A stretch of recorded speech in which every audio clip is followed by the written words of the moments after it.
Bonjour, je m'appelle Caroline Bérard, je suis professeure et directrice des formations ingénieurs de l'ISAE Supaéro. Je vais vous présenter en quelques planches le nouveau cursus ingénieur par apprentissage que va ouvrir l'ISAE Supaéro à la rentrée 2020.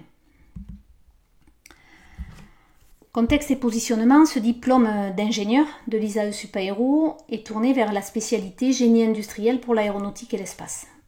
Il va être déployé en partenariat avec le CFA Midi-Sup et, comme je l'ai dit tout à l'heure, ouvrira à la rentrée 2020. Nous avons validé le positionnement de cette spécialité, le positionnement de ce nouveau diplôme, au travers d'une enquête menée en région Aquitaine par l'ISAE ANSMA, auprès d'une trentaine d'entreprises du secteur aérospace. Nous avons également consulté nos partenaires, les partenaires industriels de l'ISAE Supaéro, qui ont eux-mêmes validé ce positionnement. Et enfin, la commission de formation du GIFAS, qui soutient la mise en place de ce cursus, a également validé ce positionnement. A noter que ce cursus se met en place dans le cadre du groupe ISAE. C'est ainsi que le même diplôme sera décliné par les écoles du groupe, l'ISAE ANSMA l'ESTACA à la rentrée 2021 et Submeca à la rentrée 2022. En termes de profil et compétences, l'objectif de ce cursus est de former des ingénieurs capables d'assurer l'interface entre le bureau d'études et la chaîne de production. Pour ce faire, ils auront bien évidemment acquis des compétences sur un large socle scientifique et technique. Ils devront s'intéresser aux nouvelles technologies et à la mise en application des processus industriels. Et puis, comme tout ingénieur, bien sûr, ils devront avoir des qualités d'analyse, de synthèse et d'esprit critique. Et tout cela, pourquoi ? Pour accompagner le développement de nouvelles technologies émanant des bureaux d'études d'une part et de nouvelles méthodes de production industrielle d'autre part.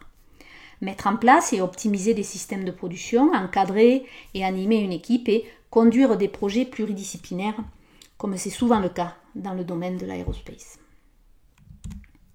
En termes de programme, ce programme est constitué de diverses unités d'enseignement. Alors, première unité d'enseignement, une unité d'enseignement plutôt fondamentale, sciences de l'information, mathématiques et physique, où on va retrouver des mathématiques, de la mécanique des solides, la mécanique des fluides, l'informatique, l'automatique et du traitement du signal.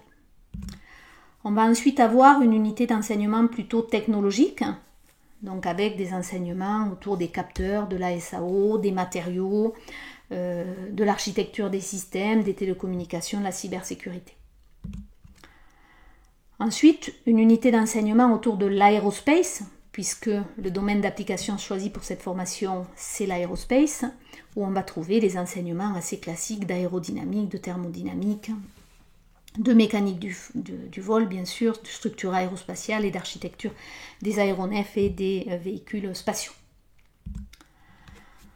On trouve ensuite une unité d'enseignement relativement conséquente autour des outils et méthodes de l'industrialisation, puisque, comme cela a été dit tout à l'heure, l'objectif de ce cursus, c'est de former des diplômés capables de faire le lien entre l'industrialisation et le bureau d'études. Donc on va trouver ici des enseignements autour de la qualité, la conception fonctionnelle, la certification, les méthodes de fabrication, l'organisation industrielle, la gestion de projet bien sûr, et puis l'usine du futur. On va ensuite trouver une unité d'enseignement autour des sciences de l'entreprise, puisqu'un ingénieur se doit d'avoir une connaissance de ce qu'est le monde de l'entreprise en termes de gestion financière, de stratégie. À noter également, bien évidemment, un module autour du développement durable et du RSE, et puis sur la propriété intellectuelle, le droit des contrats et l'analyse et le calcul des coûts. On va ensuite trouver une unité d'enseignement autour des sciences humaines et communication, avec des cours de communication, des cours de langue bien évidemment, d'anglais, des cours de management, mais aussi des cours autour des méthodes d'innovation et de créativité, en l'occurrence le design thinking. On trouve ensuite une option qui est proposée en dernière année de ce cursus, et pour ce qui est de la formation ISAE Supaéro, cette option sera focalisée autour de l'avionique et des systèmes embarqués. Vous avez ici son programme avec système de communication, système de contrôle, système embarqué, l'analyse de données, l'interface aux machines, et puis tout ça sur l'application à divers objets, drones, missiles, satellites, lanceurs, robotiques. Et pour finir, des projets, une unité d'enseignement autour de projets avec un projet recherche et développement en deuxième année et un projet innovation et conception en troisième année. Donc voilà le programme qui va être déployé. En termes d'alternance, donc la première année, 28 semaines en entreprise, 24 semaines en école. Sur la deuxième année, 31 semaines en entreprise, 21 en école. Et sur la dernière année, 34 semaines en entreprise et 18 en école. Et pour préciser un petit peu plus l'alternance, donc cette alternance se fera toutes les 7 à 8 semaines entre l'école et l'entreprise. Comme je l'ai dit tout à l'heure, ce cursus va ouvrir à la rentrée 2020 et donc le recrutement a démarré et même a eu lieu. Donc, nombre de candidatures, vous le voyez ici, 493, nombre de candidats convoqués aux écrits, même si finalement les écrits n'ont pas eu lieu suite au Covid-19. Nombre de candidats convoqués aux entretiens, 90, et au final, 66 candidats sont admis sous condition, la condition étant de signer un contrat d'apprentissage, et cela pour 30 places ouvertes. Si on regarde un peu plus en détail une vision un peu macro des chiffres, donc 90% des candidats convoqués aux écrits, 18% aux oraux, 13% admis sous condition et au final ce sont 6% des candidats qui seront finalement admis à l'ISAE Supaéro.